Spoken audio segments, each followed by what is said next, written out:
안녕하세요. 네. 새로운 시리즈를 시작합니다. 자유와 정의를 실천하는 교수구입, 자교모라고 하는데요. 자교모에서는 매월 최소 한 번 내지 많게는 한 3회 정도 세미나를 개최합니다. 이 세미나 내용을 김상순 TV에서 자교모 세미나 시리즈로 준비하겠습니다. 각 분야의 교수와 전문가들이 매월 개최하는 학술 세미나이기 때문에요. 시청자님들께 아주 유익한 내용이 될 것으로 기대가 됩니다. 저는 이 자규모가 작년 말에 설립이 됐어요. 예, 11월경 설립이 됐는데 저는 자규모 1기에서 현재 정치분과위원장으로 활동 중이고요. 올해 12월부터 시작되는 2기에서는 5명으로 구성된, 지금은 두 분인데, 지금 2기부터는 5명으로 구성된 공동대표로 활동하게 되었습니다. 자교모 세미나에서 저는 5월 22일 제9차 세미나에서 발표를 했고요. 10월 2일 날 제18차 회의에서 두 번째 발표를 했습니다. 그리고 11월 5일 제22차 세미나에서 발표가 예정되어 있습니다. 지난 5월 22일 발표한 내용은 5월 24일 김상순 TV의 녹화 영상으로 방송이 되어 있는데요. 이 내용은 공지란에 그리고 댓글창에다가 링크를 걸어두겠습니다. 방송은 5월 24일 날 됐고요. 제목은 중공의 하이브리드 통일전선 공작 사례와 한국의 대응 방안이라는 내용으로 발표를 했습니다. 이번 영상은 두 번째로 10월 2일 이춘근 박사님과 함께 진행되었던 자교모 제18차 세미나의 대주제인 미중 하이브리드 파워게임 신냉전 시대의 한국의 미중 전략에서 제가 발표한 내용은 한중관계 리셋, 시진핑 차이나 3대 리스크, 역 하이브리드 전략, 이런 제목으로 발표를 했고요. 이 내용을 녹화로 편집했습니다. 이충근 박사님은 트럼프 2기 미국의 세계 전략과 중국 및 한반도라는 제목으로 그날 같이 발표를 했는데요. 이 내용도 자교모 세미나 시리즈 다음 영상, 세 번째 영상으로 편집하여 방송하겠습니다. 또한 이충근 박사님과 제가 진행한 상호대담 내용이 길기 때문에 3시간 했거든요. 그래서 몇 가지 Q&A를 묶어서 시리즈로 편집해서 계속 공유하겠습니다. 그럼 먼저 제가 발표한 내용을 소개합니다.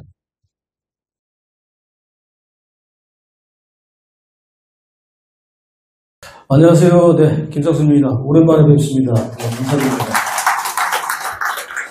네, 오늘 주제는 사실 저희가 상당히 많이 관심을 갖고 계신 주제이기도 하고, 그래서 일부러 이렇게 선택을 했습니다. 예. 그런데 오늘 어떤 결론이 나오거나 이런 것이 아니라 어떤 제안을 저희가 하려고 하는 거고요. 그렇다면 현재 우리가 이렇게 당하고만 있을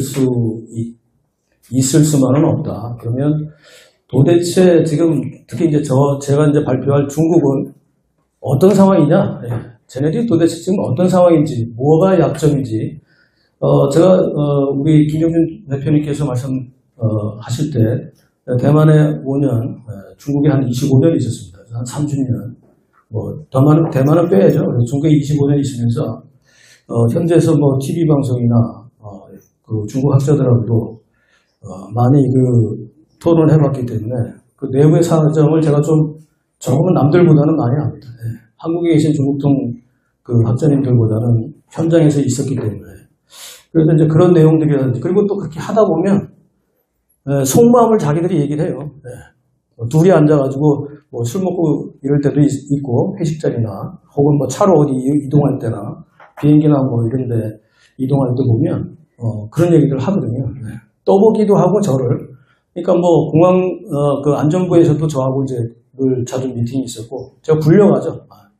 그리고 당이나 공무원 산하의 연구기관에서도 저한테 나오고 이런 것들이 있습니다. 그래서 제가 그런 경험들이 있고, 또 TV 토론 나가서 중국어로 실제 그들 그 장성이나 당직자들이나 이런 뭐 대사 출신이나 이런 장군들하고도 토론을 하니까 그 안에서 자기들 속내가 나와요. 그러니까 소위 말하면 간보기를 저도 많이 하는 편이라서 서로 거기서 훈련받은 게 있습니다. 그래서 이제 중국어로 되어 있는 뭐 중국어 칼럼도 제가 써보고 또 어떤 포럼을 주제해서 이런 주제를 선정해 보면 이 당에서 허가를 받아야 되거든요. 이게. 여기가 만약 이 지역이라면 이 지역의 당의 당위원회 위원장 저 서기가 이거 허가를 해줘야 됩니다. 그러니까 그런 걸 넣어보면 이게 과연 통용이 되느냐 안 되느냐 이런 것들도 알 수 있죠. 제가 한 6번 정도 인터넷으로 2시간 그 생방송을 한 적도 있습니다. 그 주제를 제가 다 정하고 공항방하고 한 건데요. 어쨌든 그래서 제가 오늘 전해드리고 싶은 말씀은 우리가 좀 알고 싸우자는 겁니다. 그러면 제가 준비한 슬라이드 8장 한번 가보겠습니다.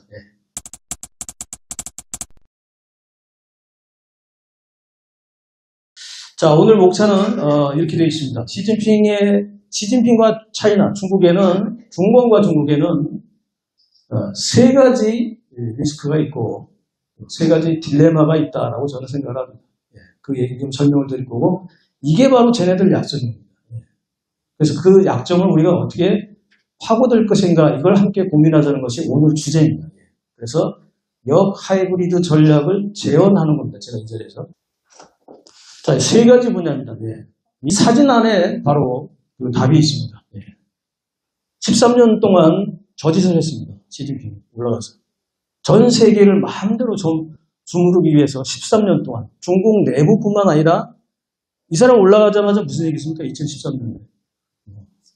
중국몽, 그죠? 근데 몸은 뭡니까? 꿈은 그냥 꿈이에요. 그죠? 개꿈이죠. 그런 거고. 자, 어쨌든 이 13년 동안 어떤 짓을 했는지, 그래서 왜 제가 정치 분야에서 시진핑 리스크가 지금 전체 문제를 흔들고 있다. 여러분 금방 아까 말씀하셨잖아요. 시진핑 물러가겠다는데 왜 아직도 안 물러가냐 이거죠. 그죠? 왜 그 얘기가 왜 나오겠습니까?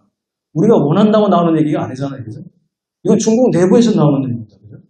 그걸 한번 짚어보겠습니다. 경제 문제는 어떠냐? 이거죠. 이거 한 장으로 그냥 끝나죠.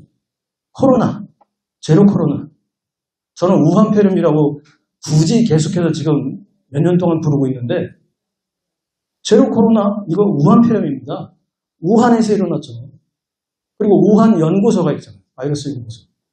근데 이것이 결국 차이나 리스크로 이어지는 겁니다. 이건 중국 리스크죠. 왜? 경제가 무너졌어요. 이것 때문에. 뒤에 가서 좀 더 설명을 드릴게요. 사회 문제는 어떠냐? 이 그림입니다. 이건 바로 체제 리스크. CCP 리스크. 뭡니까 이거? 젊은 학생들이 이거 홍콩 아닙니다. 저기. 홍콩이 아니라 중국 각 도시에서 2022년 11월 27일, 8일 이틀 동안 있었던 청년들의, 대학생들의 백지 시위입니다. 심지어는 뭐 아시다시피 가방을 뒤지다 경찰이 가다가 여기 A4 용지가 그냥 백지가 있다. 잡혀갑니다. 네, 그렇습니다. 그때 당시에. 왜? 너는 거기다 안 썼지만 잡아가는 이유가 간단해요. 안 썼지만 그 안에 뭐가 썼는지 우리는 안다라는 거예요. 공안이 그렇게 잡아왔습니다. 이게 억지 춘향도 아니고 이게 현실로 드러나고 있는데 이게 지금 현재 뒤에 가서 보면 이제 나오지만 얼마나 많이 만연되어 있는지 이 백지 시위에 대한 후유증이 얼마나 많이 학습 효과로 살아있는지를 제가 설명을 드리겠습니다. 첫 번째부터 한번 보겠습니다. 정치 부분에 대해서는 과연 그러면 어떤 문제들이 있을까요? 몇 가지만 짚어보겠습니다. 일단은 건강 이상설이 있죠, 그죠? 53년생이니까 올해 만 72세가 되는데, 근데 건강 이상이 지금 70세는 별거 아니에요, 그죠? 70세는 지금 이제 예전에 한 50세 정도 의학이 발달했기 때문에 정상적이라면 그렇습니다만, 시진핑 같은 경우는 젊었을 때는 그 술 고래였다고 합니다. 55도 뭐 이런 거 한 병짜리 그냥 앉아서 그냥 한 병, 두 병 그냥 마시고 예전에 그런 시절이 있었죠. 90년대, 2000년대 초반에. 저도 이제 그때 중국에 있었으니까 엄청 마셨습니다. 하여튼. 아침, 점심, 저녁을 마셔요. 어쨌든. 그렇게 했었는데 어쨌든 지금 이게 7가지인데 이 중에서 최근에 드러나는 게 있어요. 드러나는 게. 건강 이상설이 왜 제가 이걸 짚었냐 하면은 자, 8월 14일 날 국대화 회의가 끝났는데요. 어디서 하냐면 북경에서 떨어져 있는 산동성에 있는 진항도라는 데가 있습니다. 우리식 발음으로 할게요. 진항도. 진앙도시에 이제 북대하라는 그 해변가에 여기 여름 하계 휴가를 가는 데입니다. 여기 이제 상무위원들이 고급 사람들이. 그래서 이 북대화 회의가 끝났는 그 날에 저녁에 북경의 301 병원으로 갑자기 후송됐다는 후송설이 나왔습니다. 근데 이게 그냥 루머로 끝나는 게 아니라 실제로 저는 이제 팩트 체크를 하거든요. 왜냐하면 그때 당시만 봐도 4월 달부터 루머설이 엄청나게 많이 나왔어요. 한국에.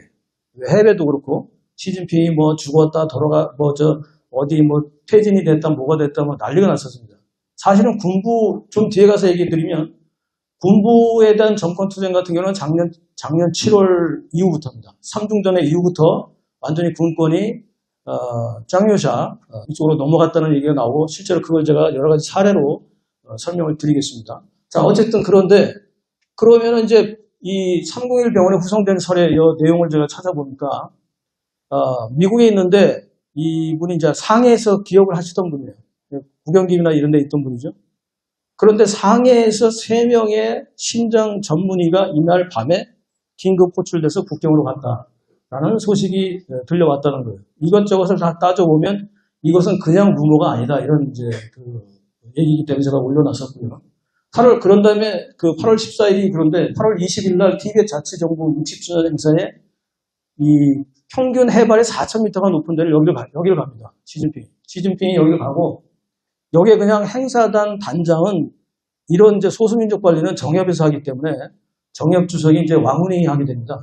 여러분들이 싫어하시는 이 왕후닝이라는 통전 작업을 하는데 거기에 단장으로 갔는데 이 사람은 그냥 따라갔다가 인증샷만 찍고 발언도 안 하고 바로 돌아갑니다. 비행기 타고.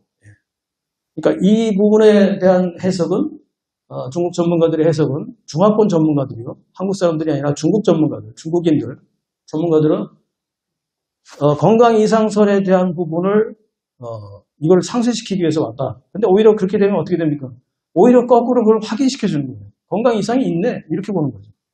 왜 그러면 가서 발언을 해야 될 발언도 안 하고 인증샷만 찍고 바로 간다고?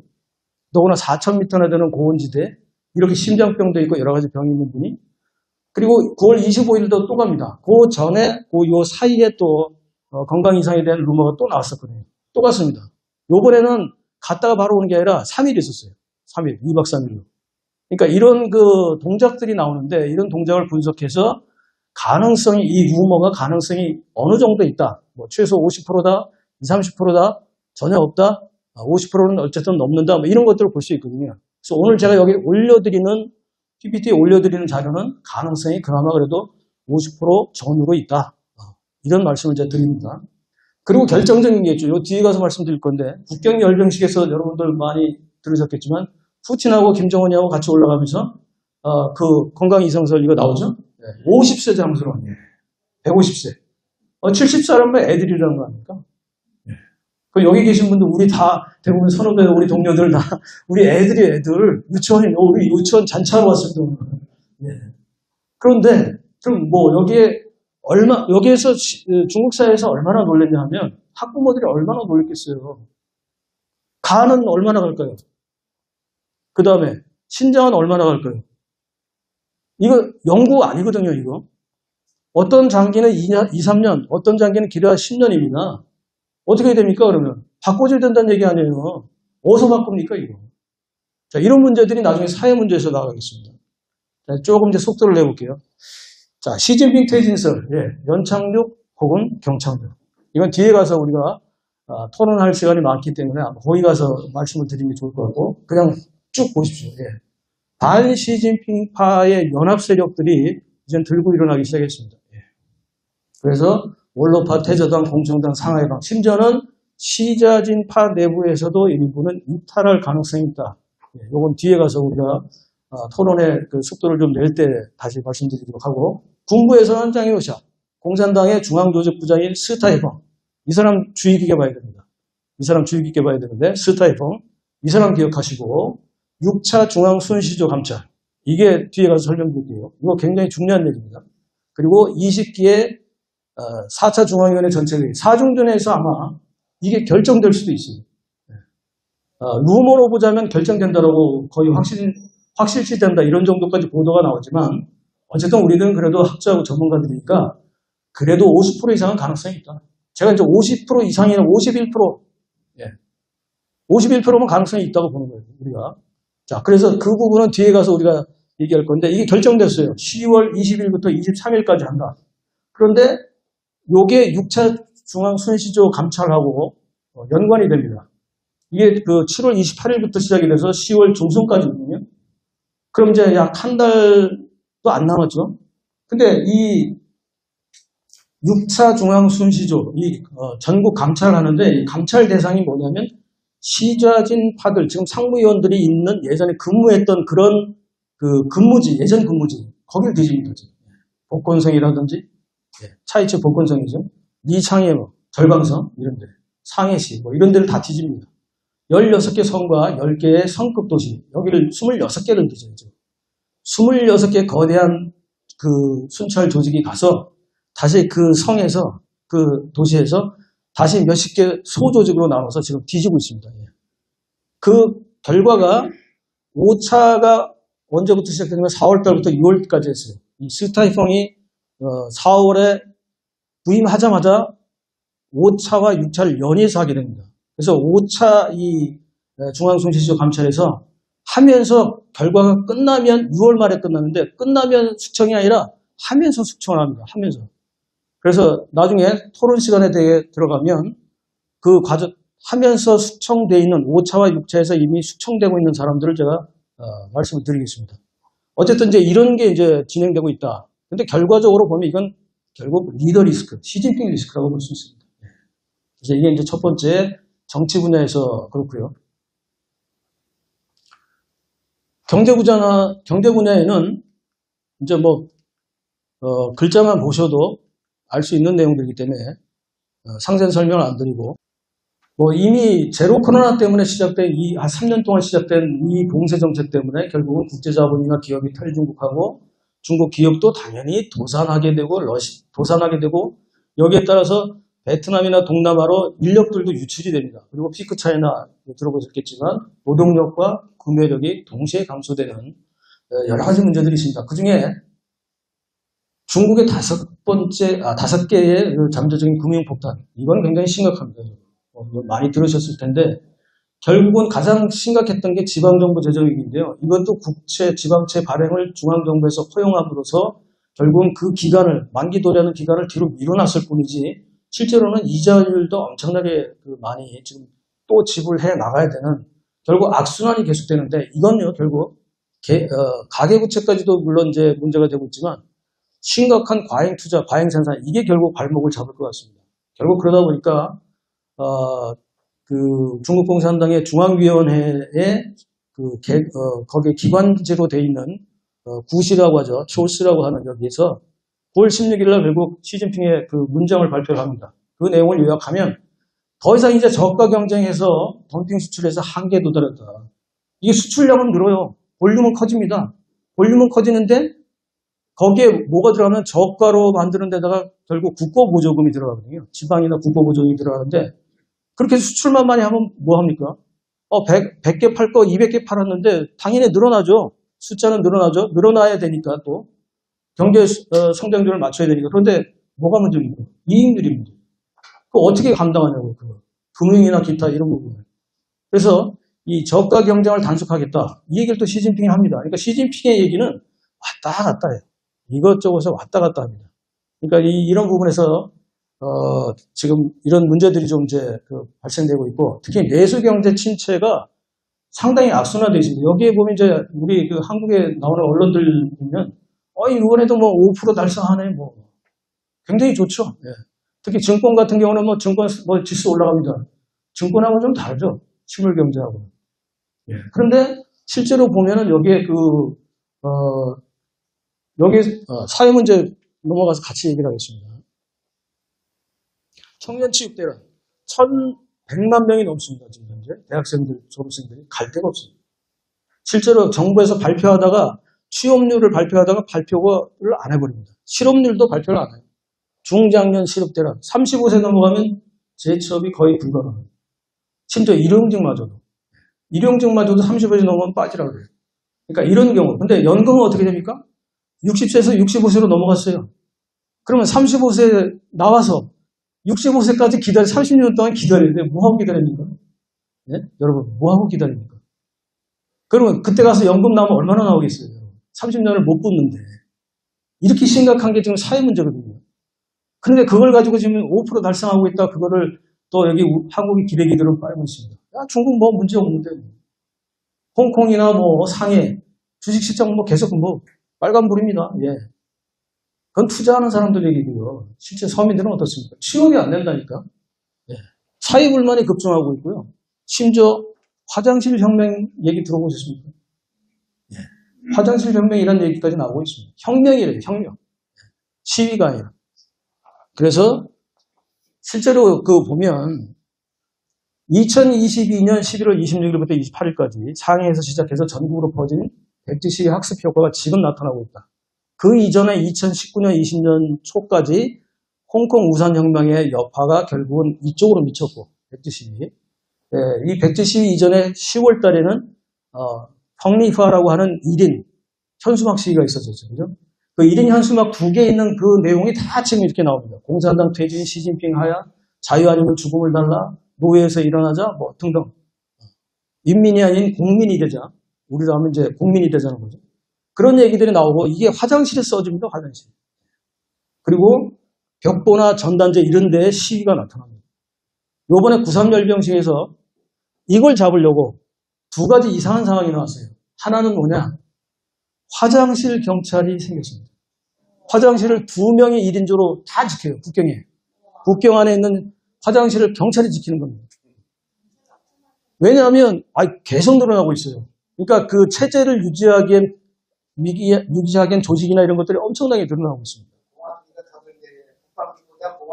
그렇습니다. 예. 간접 비용이 더 많이 들어가는데 이를테면 그것뿐만 아니라 국방비나 그런 것뿐만 아니라 은퇴하잖아요. 공산당이나 정부에서 기관에서 은퇴하면 그 사람들 은퇴하는 그 비용들이 일반 노동자들이 은퇴해서 연금 받는 것보다 상대가 안 됩니다. 그러니까 저쪽에 이제 중국 사회에서 그 의료보험 같은 경우는요 볼륨은 엄청나게 큰데 실제로 전체 국민의 일부는 그거의 10% 정도도 안 되고 나머지 90%를 이쪽에 당직자들 한 6천만 명 정도 되는 은퇴자들을 한테 다 써줍니다. 그러니까 심지어 어떤 가족들은 자기 아버지가 뭐 당 간부를 했어요. 그럼 종합병원에 그냥 가면 다 공짜입니다. 연금 받아야 되잖아요. 연금이 엄청나거든요. 일반 사람들 우리 돈 하면 몇만 원, 몇십만 원도 안 되는 거 나올 때 이 사람들 몇백만 원씩 나옵니다. 그러니까 계속 연명시켜요. 연명시켜 이 사람을. 숨지지도 못하게 그냥 자동으로 살려놓습니다. 연금 받고 비용은 어차피 다 국가에 대줘요. 이런 비용이 엄청나더라고요. 그러니까 이런 문제들이 이제 결국은 다 써지게 되고 두 번째는 뭐냐면 이거 이제 벽보나 전단지 이런 데 막 낙사오고 가거든요. 낙사오고 가니까 100만 명을 국경에서 100만 명을 임시 감시단을 조직을 했습니다. 하루에 100원에서 200원 사이, 100위안에서 200위안 사이. 네, 간부들은 좀 더 주겠죠. 이걸 해보니까 전체 국경시에 100만 명이 필요하다는 거예요. 그거 했습니다. 이거 돈 예산 어디서 나오겠습니까? 엄청난 돈 들어갔습니다. CCTV가 2인에 한 대라는 그럼요. 그러니까 그런 그 감시체제 이런 것들은 그런데다가 그럼에도 불구하고 이게 낙사하고 이런 걸 못 막는 겁니다. 그만큼 이렇게 그다음에 여러분들이 천안문 사태 이후에 중국에 있는 지성인들이나 의지가 있는 이런 시위자들은 없어져서 천만에 맞습니다. 지금도 1인 시위하고 있어요. 목숨 걸고. 자, 그래서 이런 상황들이 좀 눌리고 눌렸지만 이렇게 나와 있고 최근에 좀 나타난 게 인터넷 청량 단속이라고 하는데 이건 칭랑이라고 해서 인터넷 클린입니다. 뭐냐면 이거 2월 21일 날 나왔는데 이게 발표가 됐어요. 요즘은요 홍수 사태 나잖아요. 아니면 재난 사태가 나면 그 영상 옆에서 찍으면 야 그거 불법이야. 잡아갑니다. 왜? 올리지 말라는 거예요. 창피한 거 올리지 말래. 올리면 불법이 돼요. 왜? 청량이라고 하는 칭랑 2020 이 규정이 나왔습니다. 2월 21일 날. 그리고 4월 달부터 7월 달까지 3개월간 연습을 했고 4, 5, 6 했고 7월 달부터 7, 8월 2달 동안 애들 방학이잖아요. 학생들 전문적으로 학생들 거 다 뒤졌습니다. 못하게 했어요. 심지어 지금 이제 9월 달에 또 2개월 또 시간을 두고 한번 3차로 합니다. 예. 그래서 최근에 뭐 사건 난 게 위먹농 사건 혹시 아십니까? 위먹농 영화 배우가 있어요. 영화 배우. 근데 갑자기 친구들하고 집에서 술 먹다가 내려가 보니까 새벽 6시 아침 6시에 내려가 보니까 떨어져 죽어 있는데 구타가 돼 있고 이게 그냥 떨어진 상이 아니에요. 고문당한 상이 나와요. 여러 가지로. 그러면 거기에 이제 연예인 비리들도 있고, 근데 이 연예인 비리들은 우리하고 뭐 다른 나라 이런 나라에도 있지만 개별적인 거고, 여기는 집단으로 중국 공산당이 뒤에서 하는 겁니다. 거기서 연예인 특히 여성들 같은 경우는 이따가 그냥 지방 관료나 뭐 중앙 간부나 가가지고 연예인 학교에 있는 데 가서 딱 찍어서 쟤 내 거 그러면 그냥 내 거 되는 거예요. 안 그러면 그 활동을 못 합니다. 그러니까 그렇게 심각할 정도로 돼 있는데 어쨌든 이 칭낭이라 하는 게 왜 생겼겠습니까? 여러분 생각해 보십시오. 이렇게 사회 감시를 해야 되기 때문에. 그러다 보니까 구산 열병식에서 나왔던 150세 장수단.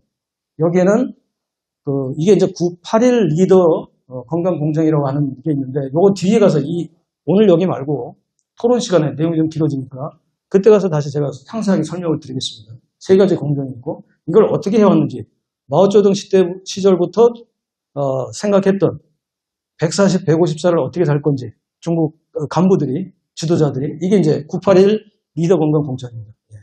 자, 이런 것들을 실제로 하는데 이 대상이 누굽니까? 지금은 아동 청소년들이에요. 그러니까 학부모들이 미치는 거죠. 자, 3대 딜레마 한번 보겠습니다. 정치, 경제, 사회 부분에서 자, 시진핑 차이나 그리고 CCP 리스크. 이제 좀 제가 설명했던 그 윤곽이 잡히시죠, 그죠? 그럼 이 사진을 보면 또 좀 잡히시겠죠, 그죠? 자, 5성기가 거꾸로 걸려 있습니다. 홍콩입니다, 저기. 저런 경우는 뭐 거의 드물죠. 저거 만약에 의도적으로 했다면 저거 그냥 북한 같은 건 사형이고, 저기는 완전히 그냥 당직, 쌍계라고 해서 그냥 박탈이죠, 그냥. 당직도 박탈되고, 당원 자격증도 박탈되고, 천민으로 떨어지는 건데. 근데 저게 의도적인 걸까요? 아니면 정말 이게 잘못한 걸까요? 그렇습니다. 홍콩입니다, 저기가. 자, 그래서 시진핑 리스크는 뭐로 연결이 되냐면, 투키디데스 딜레마. 패권 전쟁에 시진핑이 너무 빨리 서둘렀잖아요. 후진타오나 리커창이 계속 했다면, 왕양이나 이런 사람이 했다면 이렇게 안 했을 거예요. 뭐하러 미국하고 지금 붙습니까? 안 그렇습니까? 좀 더 한 20년, 30년 뒤에 가면 자동으로 자기네들이 이기는데. 자, 두 번째, 중진국 딜레마. 이게 경제가요, 사상 누각이 아니에요. 모래에다가 짓는 게 아니라 지금 이렇게 절벽에다 그보다 더 위험한 뻔한 위험이 보이고 있는데 지금 저렇게 하고 있습니다. 여기 혹시 건설 하시는 분 계십니까? 건설 관련된 분 이거 어떻게 보십니까? 이 사진을. 근데 이게 중국 경제의 대표적인 한마디로 상징할 수 있는 그 사진입니다. 그래서 제가 집어넣은 겁니다. 자, 그리고 사회는 어떻습니까? 여기 홍콩입니다. 이렇게 많은 인구들이 모여있어요. 타케투스 딜레마. 이건 뭐냐? 사회가 더 이상은 정부를 못 믿는다는 거예요. 불신의 딜레마입니다. 한마디로. 자, 이게 지금 중국에 있는 세 가지 리스크와 세 가지 딜레마인데요. 이 중에 하나만 있어도 사실은 체제가 흔들리는 일입니다. 근데 지금 세 개가 다 나와 있습니다.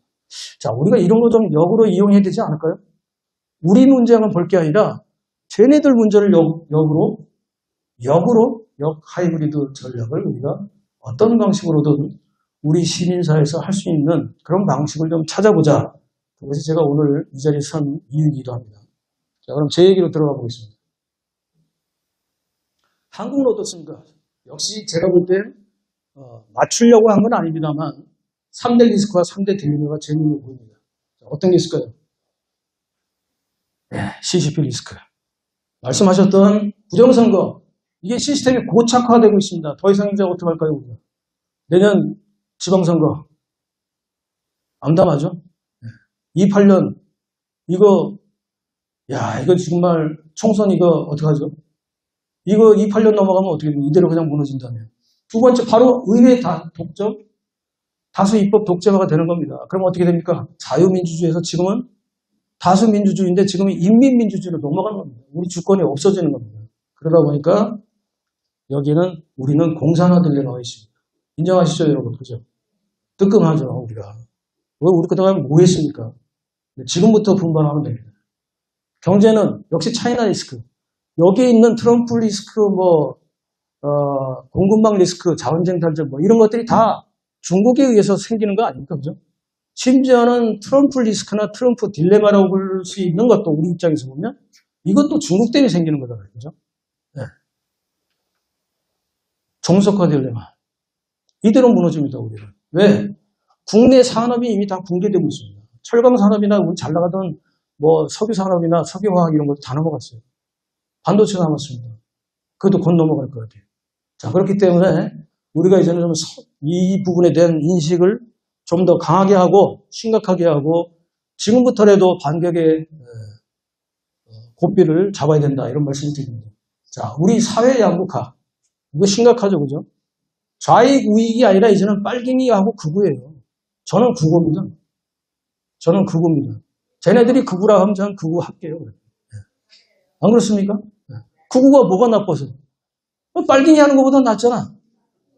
극우는 나라를 사랑하고 애국 애족이에요. 우리 애들 사랑하는 거잖아요. 그게 극우라면 난 극우야. 근데 빨갱이들은 뭐예요? 김정은이 하고 시진핑이나 이런 애들 밑에 따까리 하는 애들이 빨갱이입니다.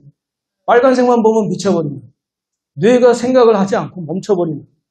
우리는 문맥을 이해하고 상황을 판단하지만 쟤네들은 자기가 보고 싶은 키워드만 봅니다. 그죠? 핵심 키워드도 아니고요. 그냥 자기가 보고 싶은 키워드 가지고 그걸로 미쳐버려요. 안 그렇습니까? 그럼 나는 극우가 낫지. 차라리. 제 생각은 잊고 살아야 될 거 아닙니까? 내 생각을 가지고 살아야지. 내 아이들한테는 저런 꼴을 보이지 말아야 될 거 아닙니까? 그래서 양극화 리스크. 이거 역시 우리도 타겟 투스 딜레마가 있습니다. 서로 사회 불신. 정부 못 믿어. 그죠? 좌익도 우익 정부 못 믿고 우리도 이재명이 정부 못 믿습니다. 못 믿는 게 아니라 안 믿어. 믿을 수가 없어 이거는. 믿음의 문제가 아니에요. 이거는. 검증해야 될 대상입니다. 안 그렇습니까? 자, 두 번째. 그러면 우리 어떻게 해야 됩니까? 쟤네들은 검증을 남아있는 애들 있잖아요. 저게 이 개딸 들여가는 그 세력들한테 검증이란 방식을 우리가 어떤 방식으로 내서 그것이 쟤네들이 스스로 말이 막히게 만들어야 됩니다. 검증을 해야 된다. 너희들은 검증 대상이에요. 왜? 범죄자니까. 혹은 의혹을 갖고 있는 거니까. 그래서 아직은 부족하다는 거 아닙니까? 좀 더 어떻게 하면 우리가 국내 문제만 볼 게 아니라 그래서 오늘 제가 드리고 싶은 말씀은 두 번째 그러면 역하이브리드 어떻게 가야 됩니까 이거? 국제 멸공 혁명전 뭐 이런 식으로 좀 뭔가 우리가 국제사회를 함께 활용하고 이용하는 그런 방식이 되야 된다 이런 말씀을 오늘 제가 드리려고 합니다. 이게 우리만의 문제가 아니에요. 트럼프를 이용해야 될 거 아닙니까? 얼마나 트럼프 그 사람이 노벨상이다 스포트라이트를 받기 좋아하고 이런 사람 아닙니까? 그 개인 개성도 중요하지만 실제로 미국 사회가 어떻게 대응하고 있는지 이런 부분을 포함해서 왜 우리가 우리만 싸워야 됩니까? 그래서 그런 부분에 대해서 이런 것들이 필요하고 이를테면 우리가 할 수 있는 일은 하자는 거죠. 지금 이제 우리 국내만 있습니다. 국내 문제만 가지고 우리가 아스팔트에 나가고 내일 또 이제 내일부터 제가 다시 아스팔트로 본격적으로 다시 나가는데 명동, 서울역 우리 나가지만 그거 나가야 됩니다만 뭔가 좀 우리가 무장을 좀 하고 나가야 된다. 그 말씀 제가 드리고 싶습니다. 그래서 어떻게 해야 되느냐? 이게 오늘 제 마지막 전하는 마지막 페이지입니다. 우리는 자유와 정의를 사랑하는 그리고 실천하는 우리 이 모임들이 있습니다. 여기는 집단지성이고 여기에 수많은 전문가들이 각 분야에 다 계시고 전국적으로 돼 있고 비단 교수들뿐만 아니라 많은 부분에 전문가들 다 모시고 있습니다. 그리고 오늘 유튜브도 많이 오셨어요. 예. 그래서 그런 상황에서 우리가 할 수 있는 일이 뭐냐?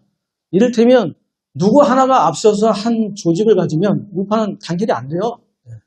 누가 어떻더라, 어디 무슨 어떻더라. 말이 많아. 그룹핑을 해야 됩니다.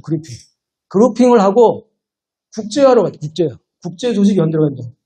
뭐 해야 됩니까? 모스턴하고 하면 되잖아요. 얼마나 좋은 게 많습니까? 그 팀들하고 하면 돼요. 지금 여건이 우리한테 불리한 게 아닙니다. 만약에 좌빨 애들이 이런 상황을 보고 이게 만약에 제대로 진행된다면 제일 두려워할 애들이 좌익빨갱이 애들이고 북한 애들이고 중국 애들일 거예요. 공산당 애들일 거예요. 그 두려워하는 걔네들의 그 약점을 우리는 아직 못하고 있다는 거예요. 그걸 하자는 겁니다. 지금부터, 오늘부터. 가칭으로 그룹핑을 하나 만들고, 이 사단법이나 등록 안 해도 돼요. 만들고, 연구원이 있어야 됩니다. 컨텐츠를 생산하고, 방향을 제시해줄 연구원이 있어야 되고, 국제협력팀이 있어야 됩니다. 지금 당장 하면 돼요. 모스탄하고 연결할 수 있는 팀을 만들면 됩니다. 그러면 할 사람이 있어요. 말씀 안 드려도 뭐 나오겠지만 우리 조직 내부에 이미 있습니다. 이미 얘기를 하고 있는데. 자, 미디어 전략팀이 있어야 됩니다. 뭐 한미일보 포함해서 뭐 트루스데일도 좋아요. 자기들이 어떻게 됐든 뭐 어쨌든 우리는 이런 우리와 함께 갈 수 있는. 그리고 그러면 내부적으로는 그러면 어떻게 하느냐? 정부와 가칭 정부와 같은 그런 체제를 한번 우리가 구성하고 이걸 전국적으로 가져야 된다라는 말씀을 드립니다. 운영위원이 있어야 되고요. 분과위원회 지금 있고 지역위원회 지금 있고 우리 김영준 교수님이나 이재범 교수님께서 지금 애써서 지금 이 구조를 일단은 여기는 만들어가고 있습니다. 거의 됐다고 볼 수 있고요. 그럼 여기에 이제 기본적으로 우리가 조금 이제 우리 뭐 저희도 이제 그 젊으니까 근데 조금 더 젊으신 30, 40대 그리고 20대도 좋고 아직 우리가 재정이 좀 부족하지만 그 사무 이런 데서 함께 해주실 이런 분들 좀 모셔야 됩니다. 그리고 빨리 재원을 확보해서 그분들의 기본적인 뭐 알바 비용이랄까 뭐 이런 기본적인 것도 좀 제공하면서 우리가 뭔가 해야 되고 법률 지원단 이거 빨리 있어야 됩니다. 여러 가지로 지금 우리가 보면 뭐 천창용 대장이라든지 뭐 많은 사람들이 그냥 길거리에서 다치고 있는데 법률 지원은 물론 하지만 그래서 이런 법률 지원도 있어야 되고 또 행사 경호단 이건 일부러 집어넣은 게 뭔가 이거를 그 그림을 좀 그려놔야 되니까 전국적으로 하고 그리고 뭐 윤항중 장군님 뭐 오늘 안 오셨지만 이분들하고 그 팀을 해서 우리 육사나 뭐 많잖아요 지금 육해공군 포함해서 지금 뭐 이런 분들 그리고 홍보총무단, 대의협력단, 유튜브 협력단 등등 이런 조직을 가지고 우리가 이제 우리는 할 수 있다가 아니라 무언가를 해야 됩니다. 무언가를 해야 되는 시점이 왔고 그 시점이 늦어지면 늦어질수록 우리 아이들과 우리의 시간은 우리의 기회는 더 사라진다는 거예요. 지금부터는 하자는 거예요. 참고로 저는 제 왼쪽에 여러분들이 보시면 왼쪽에 저 사진은 제가 11월 12일 날 19시간 만에 심정수술 받고 깨어나서 한 달 만에 목소리가 돌아와서 한 달 반 만에 다시 명동의 집회에 지팡이 짚고 나갔던 그 시위 장면입니다. 한겨울에. 그리고 우리 여기 계신 이재범 교수님, 김경준 교수님하고 뭐 많이 했죠. 헌재 옆에서도 하고 심지어 뭐 저기 광주도 가고 대전도 가고 의정부도 가고 어쨌든 여름 돼서 계속 하다가 말씀드렸던 대로 제가 이제 그런 신체적인 부담이 왔는데 다시 활동할 수 있는 일하기 좋은 시위하기 좋은 날이 왔습니다. 함께 하시죠. 감사합니다.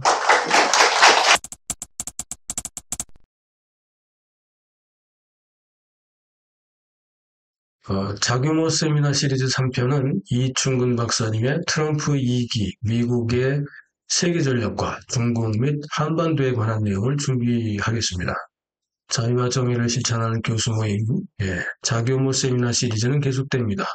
참고로 관심 있는 시청자께서는 서울 2호선 서초역 부근에서 진행되는 세미나 현장에 직접 오셔서 참여하실 수 있습니다. 나중에 따로 공지하겠습니다. 시청해 주셔서 감사합니다.